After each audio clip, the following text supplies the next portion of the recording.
Сайн байцгаана уу? Манай дараагийн дугаар ороход бэлэн болсон байна. Энэ удаагийнхаа дугаараар та бүхэндээ бас л нэгэн маш аимшигтай иргэний тухай ярьж өгөхөөр бэлдсэн байгаа. За ингээд шууд бичлэгээ эхэлцгээе.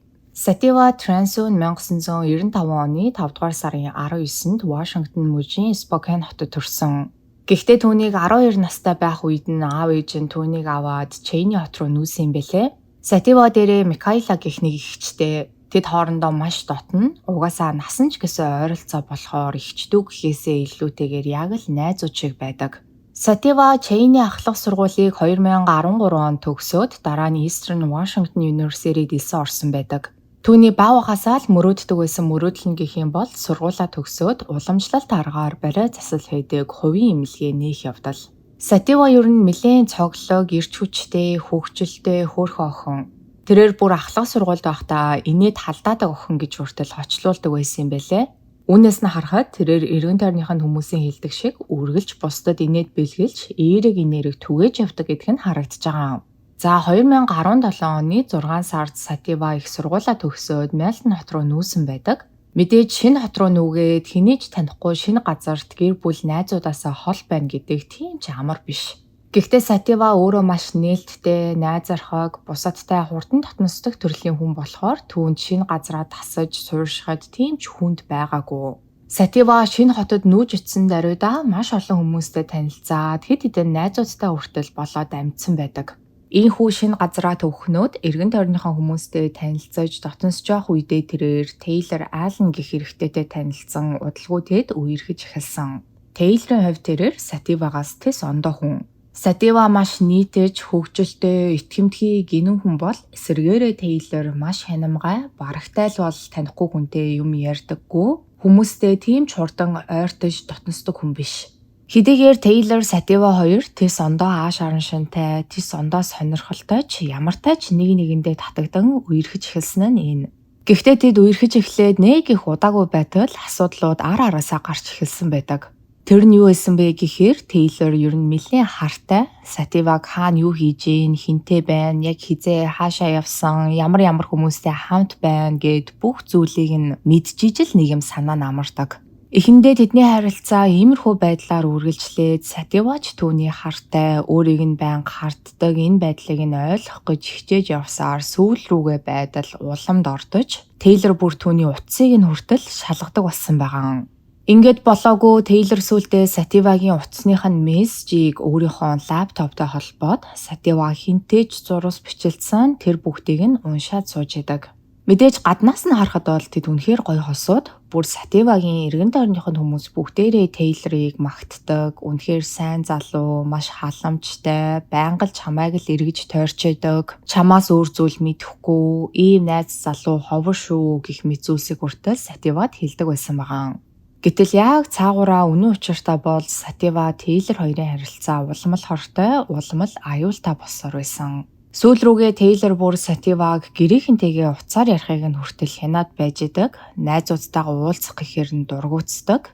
Хэрвээ Сатива өөрийнх нь үгэнд орохгүй дураараа шийдвэр гаргах юм бол хэрүүл өдөөд Сативаг буруутгаж тэдний хооронд нэлээд том асуудлууд үүсэх болсон. Хамгийн харамсалтай нь энэ бүх хэрүүл маргаан эцэс сүлдээ Сативагийн буруу болоод дуусдаг.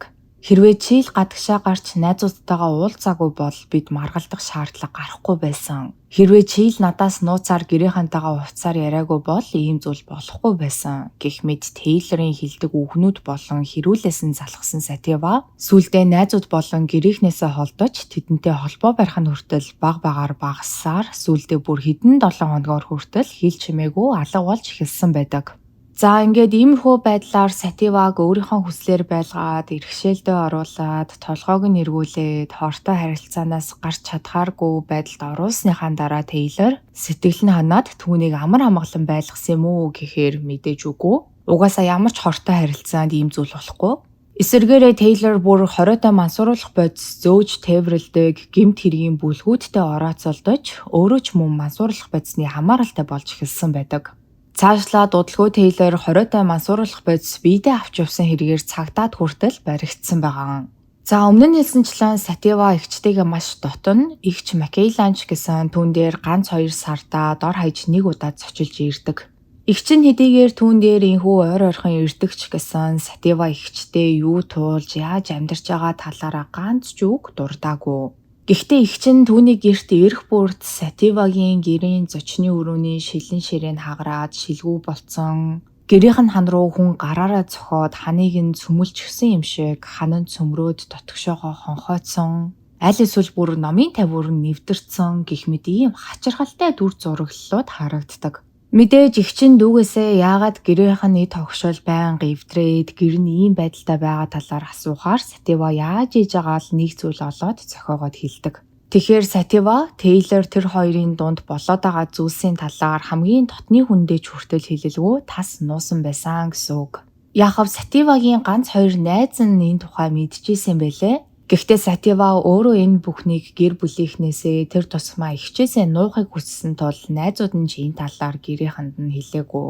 Эхэндээ Сатива Тейлорт сайн болохоороо, хайртай болохоороо түүнийг өмөөрөөд хүнд ч түүнийг хэрхэн аашилдаг талаар хэлхийг хүсээгүй. Бүр түүнийг өөрийг нь ойлгоод, хартгаа болоод бүх зүйл сайхан болно гэж найдаж исэн боловч сүүлдээ түүнийг хизээч өөрчлөгдөхгүй гэдгийг нь ойлгоод түүнээс салахыг хүссэн боловч энэ үед харин Тейлор айл хэдийн Сативаг иргэшээлдээ оруулаад бүр нэг айлгаад сурцсан. Чи надаас салах юм бол би чамайг хаа байгаа газар чинь олж очиод ална. Аав ээжих чинь тэр, эгч чинь тэр зүгээр өнгөрөхгүй. Надад таньдаг хүмүүс хаасайгүй байгаа. Би ганц л дуудлага хийхэд тэд нар танай гэрээчүүдэнд очсон байж ах болно гэх мэтээр сүрдүүлэн хажуудаа байлгах болсон байдаг. За ингээд цаг хугацаа өнгөрсөөр 2021 оны 11 сард буюу талархлын баярын үеэр Сатива Мелтонд гэр бүлийнхэн дээрээ зочилж очингээд бөөн баяр хөөр болоод байж исэн үе. Учир нь тухайн үед Сатива Тейлороос болоод гэрийнхэн дээрээ зочилж очиагүй нэлээд хэдэн сар болцсон байсан. Тэгсэн яг энэ үеэр Тейлор surprise гээд Мексикийн Канкун хот руу явах онгоцны тийз болон аль хэдийн захиалга өгсөн амралтын газраа хүртэл Сативад үзүүлсэн байгаа. Хачиргалтай тэдний Канкун руу явах өдөр нь яг Сативагийн гэрийнхэн дээрээ очихоор төлөвлөж исэн өдөртөө нийжлэхүү өдөр. Тейлор болохоор үүнийгээ зүгээр нэг давхцал тэрээр бүр эртнээс төлөвлөөд Сативад surprise барих гээд бэлтцсэн байсан чинь Сатива яг тэр өдөр нь гэрлүүгээ явах болцсон гэж тайлбарласан байгаа. Харин Сативагийн найз Стесия Ширлигийн ярьж байгаагаар энэ бол зүгээр л Тейлорын Сативаг гэрлүү нь явуулахгүй байх төлөвлөгөөнийх нь нэг хэсэг. За Стесия гэх энэ эмэгтэй өмнө нь Сатива Тейлор хоёртой хамт ажиллаж исэн бүр дарга нь байсан юм байлээ. Тиймээс Тейлорыг нэлээд сайн мэднэ. Ер нь тэдний хооронд юу болоод байгааг мэддэг нөгөө ганц хоёр найзынх нь нэг бол Стесия. Стесиягийн хэлж байгаагаар Тейлор маш түргэн ууртай. Бүр нэг удаа Тейлор түүний ажлын өрөөнийх нь ширээг нь янзалж агаад юунаас ч болсон нэг зүйлээс болж уурлаад уурандаа алах барьж аваад алгаараа нөгөө янзалж исэн ширээгээ юу ч хөө болтол нь эвлээ хайцсан. Ер нь бол Тейлор нэлээд юм түргэн огцом ууртай гэдэг нь эндээс харагдаж байгаа. Цаашлаад Стесия Сатива тандан маш олон удаа Тейлорыг онцгой шүү. Нэг л өдөр наад хүн чинь чамаа гимтэн шүү. Эртхэн салаад хол өөр газар руу нүүж агаад чамаагүй наад хүнээсээ хоолцсон нь дээр шүү гэж хэлдэг байсан юм байлээ. Гэхдээ мэдээж Сатива Тейлороос айсандаа ч юм уу ямар ч байсан түүнээс холдож чадаагүй. Стесия үргэлжлүүлэн нэгэн ярилцлаганда Тейлорын тэр Канкун руу амралтанд явах санаа гаргаад тэр нь Сативагийн гэрийнхэн дээрээ очих өдөртөө ижилхэн өдөр байсан гэдэг нь жирийн нэг тохиолдол байгаагүй. Тейлор ийм л хүн. Түүнийг өөрөөсөө холдуулахгүй тулд юу ч хамаагүй хийн. Гэрийнхэн дээрээ очиод өөрийг нь хайрладаг хүмүүстэй хамт байгаад өөрөөс нь салчихъя гэж айсандаа Тейлор Канкун явах онгоцны тийз хүртэл тэр дорн захиалсан гэдэгт би 100% итгэлтэй байна хэмээн ярьсан байдаг. За ингээд Сатива Тейлорын surprise-нд баярлаад сайн дураараа хамт явсан юм уу? Аль эсвэл дахиад бөөн хэрүүл маргаан болж байгаа тэтсэн түүнтэй хамт явахаар шийдсэн юм уу? Ямар ч байсан тэд 11-р сарын 25-нд Канкун руу явсан байдаг. Канкун руу явж ах замдаа бас л Сатива Тейлор хоёр онгоцон дотор хоорондоо муудалцаад амьдсан юм байлээ. Ер нь бол тэд хамтдаа эвдэн нартай амар амгалан байна гэдгийг бүр мөсөн марцсан гэдэг нь бол үүнээс нь харагдаж байгаа юм. Онгоцонд байх үедээ Сатива талархлын баярын үеэр гэрийнхэн дээр очиж чадаагүй болохоор эгч рүүгээ зурус бичээд талархлын баярын мэнд хүргээд хайртай шүү хэмээн бичсэн байдаг. Канкунд очсныхоо дараа ч гэсэн Сатива эгч рүүгээ байнга зурвас бичээд хэд хэдэн зураг сошиал хаягууд дээрээ нийтлээд ер нь нэлээд хөвгчлөлтөй цагийг зугаатай өнгөрөөж байгаа мэт харагдчихсан. Гэхдээ Канкунд очоод 2 хоносныхоо дараагаас Сатива генетикэн эгч Микаэлагийнхаа зурвасуудад хариу өгөхөө болцсон. Бүр хэд хэдэн удаа залгахад нь хүртэл утсаа аваагүй. Ингээд Микаэла дүүдээ баг зэрэг санаан зовоод яасан болоо гэд байж тул Сативагийн нэг найз нь түүн рүү холбоо бариад Сативатай холбоо барьсан эсхийг нь асуусан байдаг. Найзынх нь хэлж байгаагаар Сатива Канкунд очсноос 2 хоногийн дараа Тейлортай муудалцаад сүүлдээ тэдний хэрүүл нь бүр зодоон болоод Тейлор түнд гар хүрч Сатива нүүрэн дээрээ хэд хэдэн оёдол тавиулах хэрэгтэй болсон талаараа найзтай хэлсэн ба үүнээс хойш найз нь түүнээс дахин сураг сонсоогүй түүнтэй холбоо барьж чадахгүй байсан тул Микаэладай холбоо барьсан нь энэ. Ингээд мэдээж энэхүү найзаас нь юу болсон талаар сонссон Сативагийн гэр бүлийнхэн болон бусад найзууд нь бүгдээрээ түүнд санаан зовон бүгд түүн рүү зурвас бичээд утас руу залгаж исэн боловч Сативагаас ямар ч сураг чимээ байхгүй хэвээрээ. Ингээд түүнээс ямар ч сураг чимээгүй бүтэн нэг өдөр өнгөрөөд дараагийн өдрийнх нь өглөөний 9 цагт Сативагийн ээж хар дарсан зүүчийг аимшигтай дуудлагыг хүлээн авсан байдаг. Энэхүү дуудлага нь Мексикт байх Америкийн элчин сайдын яамнаас ирсэн дуудлага байсан ба охиных нь амьгүй болсон биеийг буудлынхын өрөөнөөс олсон талаараа дуулгасан ийм дуудлага байсан. За Сативагийн цогцос олдох үедээ бүр үнэхээр аимшигтай царай ногт танигдахааргүй болтлоо зодуулж тамлуулсан байдалтай олддог. Түүний паспорт болон жолооны үнэмлэх, за цаашлаад амралтын газар байрлаж исэн мэдээлэл нь болон тэнд ажилладаг хүмүүс түүнийг мөн гэж баталсан тулдаа л цогцыг Сативагийн цогцос мөн хэмээн тогтоосон байгаа. Ингээд мэдээж Сативагийн амь насаа алдсан хэргийн мөрдлөөр тэр дороо эхэлсэн.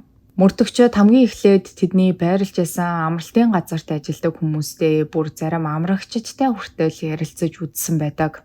Гэтэл 11-р сарын 26-ны үдээс хойш хосуудыг амралтын газрын ресторанд оройн хоол идж байгааг харсан хэд хэдэн хүмүүс байсан ба тэдний хэлж байгаагаар бол тухайн үед хосууд энгийн тайван харагдчихсэн.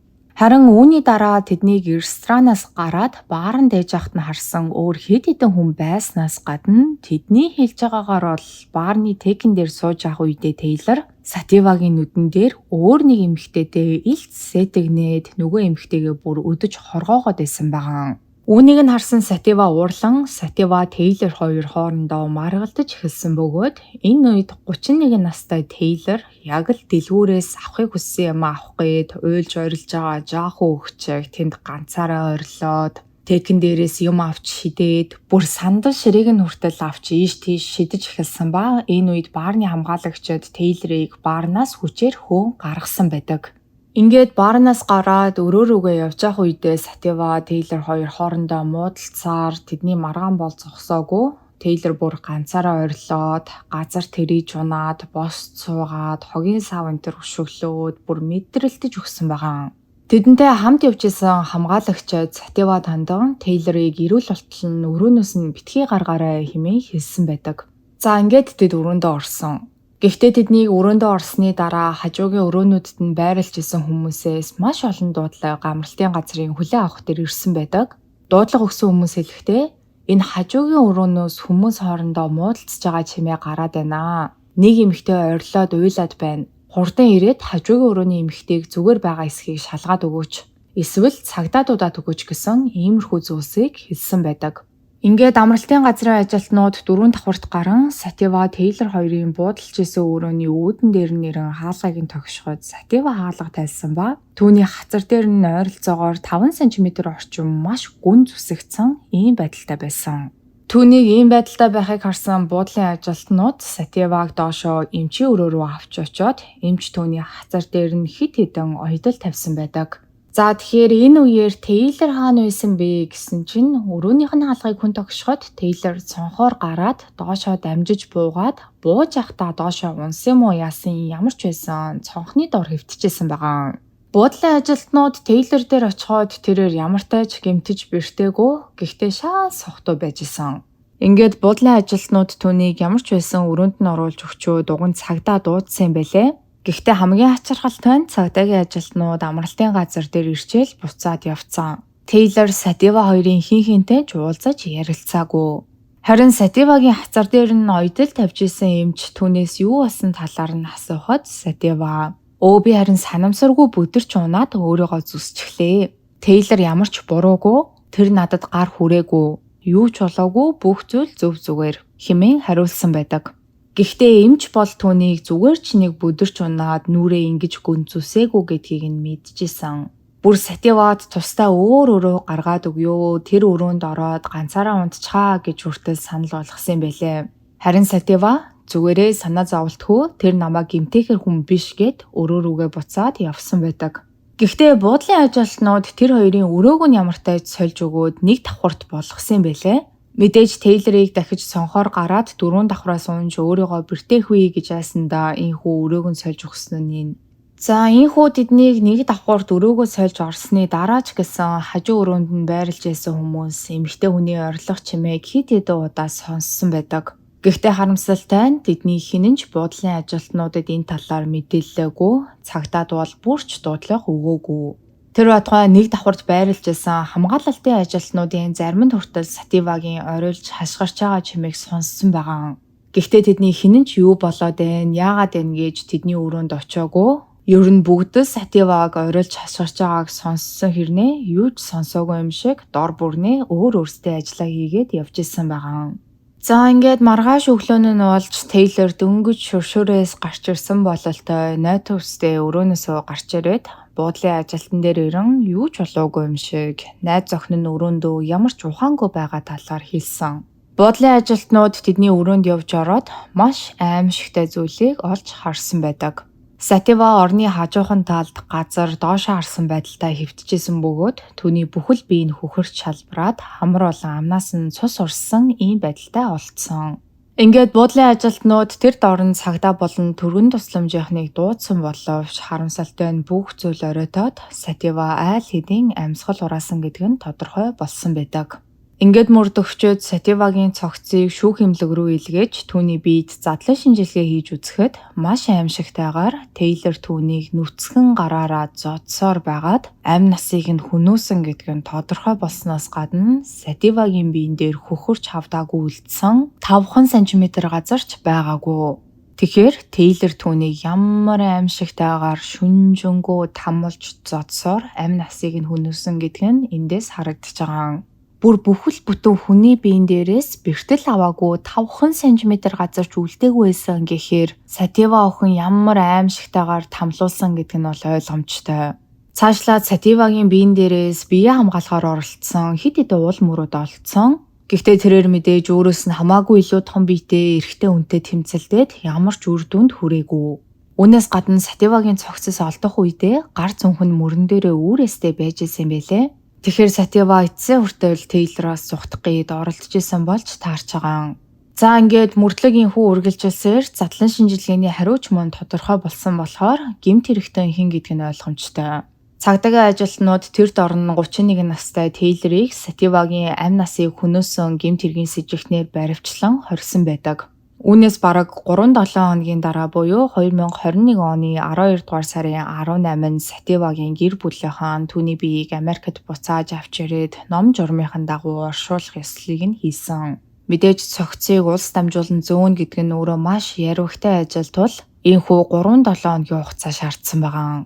Харин 2022 оны 4 сард Тейлорын шүүх хурал нь болох ёстой байсан боловч түүний өмгөөллийн баг нь дахин мөрдлөгийг үргэлжлүүлэх 2 сарын хугацаа өгөөч хэмээн шүүхэд хүсэлт гаргаснаар түүний шүүх хурал нь хойшлогдсон байдаг.